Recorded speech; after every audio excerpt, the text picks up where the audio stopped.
Bonsoir chers amis, ici Azel, et bienvenue pour une nouvelle creepypasta. Après une longue période d'absence, me revoilà.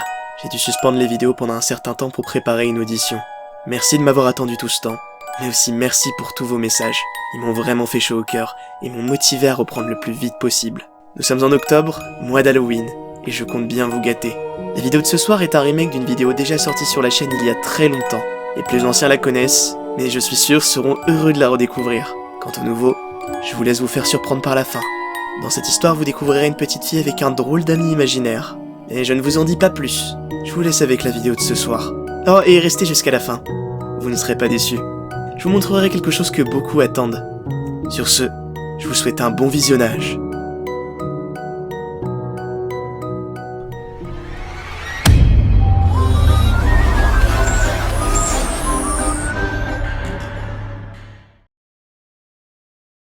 Malgré son jeune âge, j'avais toujours laissé à ma fille Lisa une grande liberté. Du haut de ses 9 ans, elle avait déjà adopté un certain nombre d'automatismes. Elle regardait à droite et à gauche avant de traverser une route, ne faisait pas confiance aux inconnus et arrivait même à prévoir bon nombre de dangers. De ce fait, je lui laissais une large autonomie lorsqu'elle était à la maison. Elle pouvait aller jouer dans la petite cabane du jardin, comme dans la cave. D'ailleurs, ce dernier lieu semblait être son endroit favori, puisqu'elle m'en parlait beaucoup. Elle y menait ses activités d'enfant, je suppose. Mais un jour, Lisa m'a parlé de ce nouvel ami avec qui elle s'amusait. Il s'appelait Daniel. Lorsque j'ai appris la nouvelle, je n'ai pas pu retenir mon sourire. Un ami imaginaire, encore un. L'innocence de ma fille m'attendrira toujours. Elle avait décidément une imagination débordante. Rosa, Ryan, et maintenant Daniel. Je l'ai embrassé sur le front, puis lui ai conseillé de retourner jouer avec Daniel. Elle m'a rendu ma tendresse avant de se précipiter dans la cave. Je n'y voyais aucun mal, bien sûr. J'allais régulièrement dans la cave et rien d'anormal ne s'y déroulait. Quelques jours sont alors passés et un constat s'est imposé. Lisa passait le plus clair de son temps libre dans la cave, à jouer avec Daniel. La curiosité m'a envahi. J'ai décidé de m'intéresser de plus près à cette pièce. Un soir, après l'avoir mise au lit, j'ai fini par explorer plus sérieusement la fameuse cave. Je craignais avant tout que Daniel ne soit rien d'autre qu'un rat qu'elle avait adopté. Je pense que je déteste tout autant ma cave que mon grenier. Les deux sont des lieux sombres habités par une faune effrayante, dont une tonne d'araignées. J'ai beau faire 1m80, ces minuscules bêtes à 8 pattes m'horrifient plus que tout. Et malgré ma phobie, je me suis engouffré dans la cave, où l'on stockait tous les outils de jardinage, de vieux jouets et tout type de choses qui n'avaient pas d'utilité dans l'immédiat. La cave est spacieuse, il y a de quoi s'occuper lorsqu'on est un enfant. J'ai commencé à farfouiller un peu partout, et j'ai notamment vérifié si les murs étaient troués. Mais rien de bien concluant. J'ai aussi cherché tout signe de rongeur. En vain. Aucune trace de souris ou de rat. Je comptais m'éclipser lorsque j'ai remarqué du mouvement derrière une pile de carton. J'étais certain de ce que j'avais entendu. La bête était vive et faisait beaucoup de bruit lorsqu'elle bougeait. Elle s'était déplacée. J'ai aperçu ses yeux luisants m'observer dans un coin peu éclairé.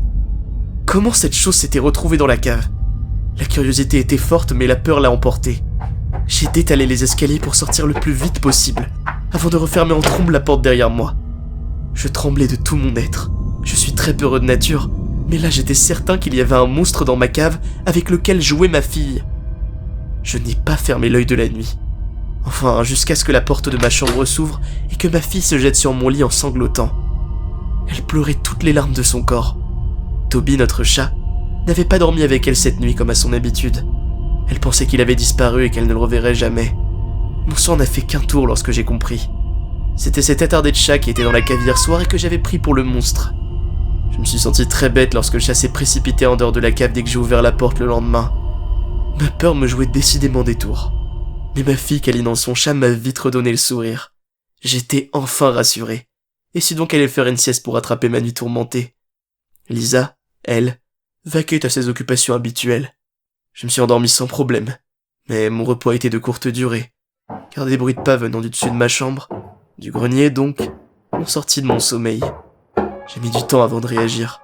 Je suis sorti de ma chambre et suis tombé nez à nez avec Lisa. Elle tenait dans ses mains un seau vide, enfin presque, car une énorme araignée frétillait au fond de celui-ci. J'ai honte, mais je n'ai pas pu retenir un gloussement de peur. La colère a pris le dessus et je l'ai giflé. Je lui avais pourtant bien dit que le grenier était dangereux et qu'elle ne devait y aller sous aucun prétexte. Agir de la sorte était le meilleur moyen pour qu'elle ne recommence plus. Elle m'a répondu en sanglotant qu'elle ne voulait pas que Daniel meure de faim, et qu'elle lui apportait des araignées venant de la cave seulement pour le nourrir. Il ne m'en fallait pas plus. J'ai pris la batte de baseball qui trônait fièrement sur ma commode, et j'ai monté avec détermination les longs escaliers menant au grenier. Lisa me suppliait de ne pas faire de mal à Daniel, mais je l'ignorais. Je suis entré dans le grenier. L'endroit était poussiéreux, mais dénué de tout insecte ou d'autre animal. Enfin, je savais qu'il n'y avait que Daniel. J'ai remarqué une flaque d'eau sur le sol. Le toit fuyait visiblement encore. J'ai soigneusement fermé la porte derrière moi et observé attentivement chaque meuble, chaque carton, chaque parcelle de la pièce pour localiser ses petits yeux luisants. Je n'ai pas vérifié en hauteur, conscient que grimper était en dehors de ses capacités. Je commençais à m'impatienter. J'enrageais, je ne le trouvais pas.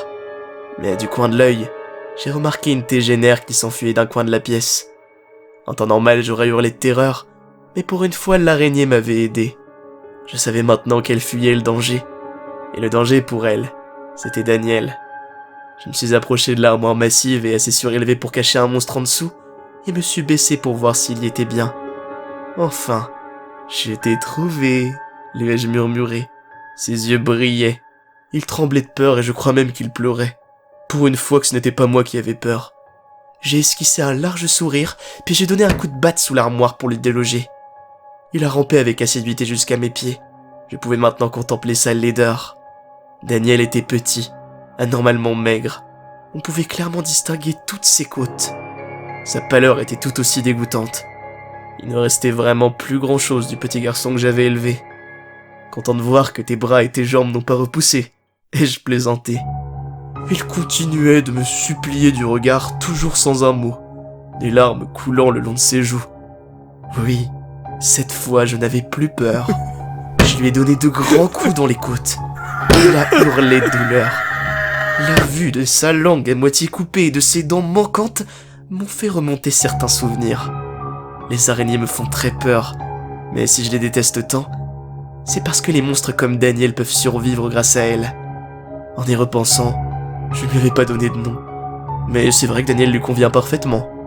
Malgré ma haine envers lui, je dois bien lui concéder ça. Il a survécu pendant autant de temps en se nourrissant exclusivement d'araignées. Il avait certaines ressources pour un enfant. Je vous laisse imaginer le choc lorsque j'avais appris qu'il n'était pas de moi. Alors je n'avais pas cherché à l'élever. Mais je ne suis pas inhumain non plus. Je n'allais pas le tuer. Enfin, pas directement. Juste faire en sorte qu'il ne pose aucun problème, disons. On n'aime que ses propres enfants, pas vrai? Depuis, de l'eau a coulé sous les ponts. Ma fille est devenue adolescente, et m'a récemment demandé pourquoi le grenier était condamné. J'ai pris un air grave en lui répondant. C'est pour que Daniel ne s'enfuit pas. Elle m'a dévisagé pendant plusieurs secondes, puis elle s'est esclaffée de rire. Arrête de te moquer, on a tous des amis imaginaires quand on est petit. J'ai acquiescé, et me suis mis à rire moi aussi.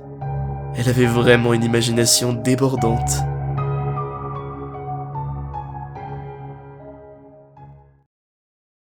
On arrive à la fin de cette vidéo. Enfin, pas totalement. Je dois encore vous montrer quelque chose.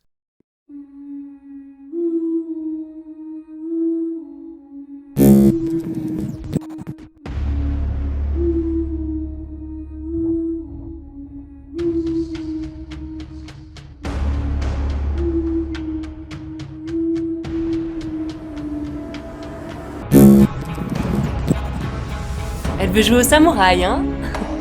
Laisse-moi juste le temps d'aller chercher le mien pour qu'on règle ça toutes les deux comme des grandes. Nous partirons dans 3 heures. C'est lorsque la nuit est la plus profonde que les générateurs sont les plus repérables. Je protégerai Bonzi, maman. Je protégerai la fille aussi. Je sens quelque chose brûler dans ma poitrine. Vous ne me l'enlèverez pas. Mais je vous connais. Vous étiez impliqué dans l'affaire Hamilton. Arrêtez! On va pas s'entretuer! Bouge ne serait-ce que le petit doigt et je te tranche la gorge. Oh, toi aussi, tu pourras pas leur faire face! La suite de la malédiction de la Lune Rose sort bientôt. Restez à l'écoute pour découvrir la suite du périple de Liam et Noémie, et d'Olivia.